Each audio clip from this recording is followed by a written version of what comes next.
In the desolate, wind-swept cliffs of Bandiagara, in the heart of Mali, there lives a tribe that has puzzled scientists and astronomers for a century. They are the Dogon. They are the keepers of the Earth's deepest secrets. Long before the telescopes of Europe could peer into the depths of the galaxy, long before NASA launched its satellites into the void, the Dogon priests knew about the existence of Sirius B, a heavy star that is invisible to the naked eye. They knew its density, its orbit, and its vibration. They did not learn this from books.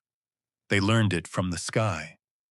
They learned it from the Nommo, the amphibious spirits who descended from the heavens in an arc of fire to bring order to the chaos of the primitive world.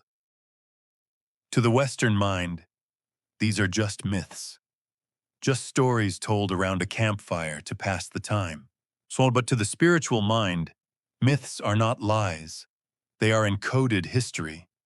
They are prophecies waiting for the right moment to decode themselves. And right now, if you listen closely to the whispers of the Dogon elders, if you look at the alignment of the geopolitical stars in West Africa, you will realize that the ancient myth is becoming a terrifying reality. The Ark has landed, the spirits have returned, and the cosmic twins are walking among us. Today, we decode the spiritual mystery that explains the unbreakable bond between Mali and Burkina Faso. We answer the question that has baffled the intelligence agencies of the CIA and the DGSE. Why are Assimi Goïta and Ibrahim Traoré inseparable? Why do they move with such perfect synchronization? Why does the attack on one feel like a wound to the other? Well, the answer is not in the political treaties of the Alliance of Sahel states. The answer is in the star map of the Dogon. In the Dogon creation cosmology, the universe is maintained by the principle of twinness. Duality is sacred. The perfect human spirit is a balance of male and female, of earth and fire, of silence and thunder. When the world falls into darkness, it is because this duality has been broken. It is because the pale fox, known as Urugu, has stolen the seed of order. The pale fox is the agent of chaos. He is the solitary figure, the deceiver, the one who roams the earth sowing confusion, creating borders where there should be none, and turning brother against brother. Look at the history of West Africa for the last 100 years. Who has been the pale fox? Who came from the cold lands of the north to draw lines in the sand? Who told the Malian that he was different from the Burkinabe? Who created the artificial borders to separate the families? It was the colonial powers. It was the pale fox of imperialism. For a century, the fox ruled. He stole the sun, the gold. He stole the moon, the wisdom. He left the twins separated, weak, and confused. But the prophecy of the Sirius star warns that the reign of the fox is not eternal. It says that when the red star rises in the east, the twins will find each other again. And when they touch, when they stand back to back, the spell of the fox will be broken, and the sky will be held up once more. Look at the map today with your spiritual eyes. Look at Bamako and Ouagadougou. Assimi Goïta rose first. He is the elder twin, and he is the earth element, silent, stoic, immovable. He moves with the weight of a mountain. He seldom speaks, but when he does, the ground shakes. He cleared the path. He broke the first chain. Then, perfectly synchronized, as if guided by a telepathic signal, Ibrahim Traoré rose in Burkina Faso.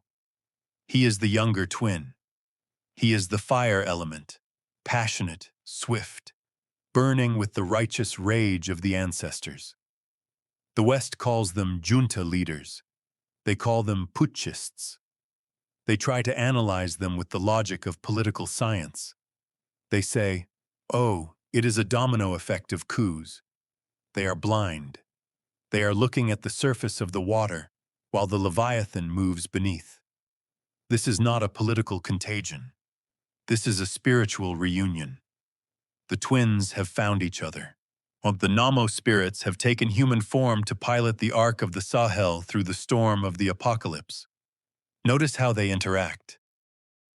Have you seen the footage of their meetings? There is no ego. There is no power struggle. In the history of African politics, neighbors are usually rivals. They fight over borders, over resources, over who is the big man. But between Goita and Traoré, there is a seamless flow of energy. When France threatened to invade Niger, the third triplet, what did Mali and Burkina Faso do? They issued a joint declaration. To touch him is to touch us. A declaration of war against Niger is a declaration of war against Mali and Burkina Faso. This was not a diplomatic statement. This was the roar of the reunited soul. This was the twins locking shields to protect the younger brother. The West was shocked. Well, they did not understand this unity. They are used to buying leaders, to playing one against the other. They tried to whisper in Goita's ear, abandon Traoré. He is too radical. They tried to whisper in Traoré's ear, abandon Goita. He is too isolated. But the whispers failed. The pale fox's tricks no longer work. Why? Because you cannot divide a soul that destiny has soldered together. The spiritual warfare occurring in the Sahel is a reenactment of the Dogon myth of the purification of the earth. The pale fox is running scared. You can see it in the panic of the Western capitals. They are pulling their ambassadors out. They are closing their military bases. They are evacuating their spies. Why are they fleeing? Because the frequency of the land has changed. The twins have raised the vibration, but the deception cannot survive in the presence of the truth, just as a shadow cannot survive in the presence of two suns. Let us go deeper into the symbolism. The Dogon speak of the granary of pure earth. This is the container where the seeds of life are stored to be kept safe from the chaos. What is the alliance of Sahel states, AES? It is the new granary. It is the spiritual container being built to store the gold, the culture, and the future of the African people. Traoré and Goita are the guardians of the granary. They are standing at the door with the flaming swords, telling the thieves, "You shall eat from this harvest no more." There is a reason why the people of Mali and Burkina Faso have embraced these men with a religious fervor, while the intellectual elites in their air-conditioned offices call it populism. They say the people are being manipulated. But the people of the village, the people of the dust, they know better. They possess the ancient sight. When they look at Traoré, they do not see a captain. They see the return of the protector. When they look at Goita, they see the return of the king. They are bringing out the old masks. They are dancing the old dances. They know that the cosmic cycle has turned. The Dogon say that the Sirius star system is the home of the fish people who brought civilization. Is it a coincidence that the symbol of Christianity is a fish? Is it a coincidence that the age of Pisces is ending and the age of Aquarius, the age of the water bearer, is beginning? The Sahel is a dry land, a desert. But spiritually, the waters of truth are flooding in. Traoré is the rainmaker.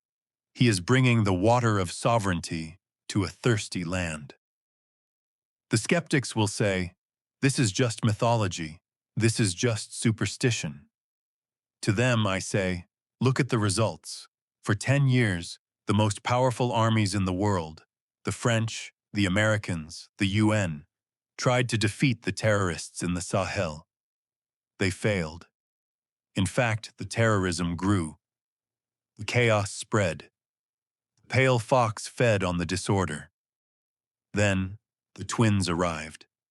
With a fraction of the budget, with broken equipment, but with a united spirit, they have done in 2 years what the empires could not do in a decade. They have reclaimed the territory. They have returned the refugees to their homes. They have opened the schools. How? How is this possible unless there is a force greater than military strategy at work? As it is possible because when the spiritual order is restored, the physical order follows. As above, so below. The twins fixed the above, the spiritual alliance, and the below, the security situation, began to heal. We are watching a cosmic event unfold on the stage of geopolitics. The West is playing checkers. Traoré and Goita are playing 4D chess with the stars. They are guided by the Sirius B vibration, dense, heavy, invisible, but holding the center of gravity. To the enemies of the Sahel, this is a warning. You are not fighting two men. You are fighting an archetype. You are fighting the gravitational pull of destiny. You can sanction the economy, but you cannot sanction the stars. You can block the borders, but you cannot block the alignment of the planets. The cycle of the pale fox is over. The cycle of the twins has begun. When the Dogon elders are watching from their cliffs, they are nodding their heads. They see the red beret and the camouflage. They see the handshake between Bamako and Ouagadougou, and they whisper to the wind, "The Nommo have landed. The sky is safe." My brothers and sisters, do not be deceived by the chaos of the news cycle. The breaking of the old world always looks like chaos to those who loved the prison. But to those who prayed for freedom, it looks like birth. The Sahel is birthing a new humanity. If you feel the vibration of this truth, if you understand that we are connected to the stars and to the soil, do not remain silent. The pale fox thrives on our silence. He thrives on our doubt. Break the silence. Hit the like button to signal your alignment with the twins. Share this video to wake up the sleeping giants. And subscribe to this channel, for we are the chroniclers of the return. We are the eyes watching the dark. Tomorrow, we will travel to the blood-soaked history of Haiti, to see how the spirit of the first Black Republic has migrated to the heart of Africa. The puzzle is vast, but we are putting the pieces together. The Sirius star is shining. The twins are standing guard, and Africa is rising.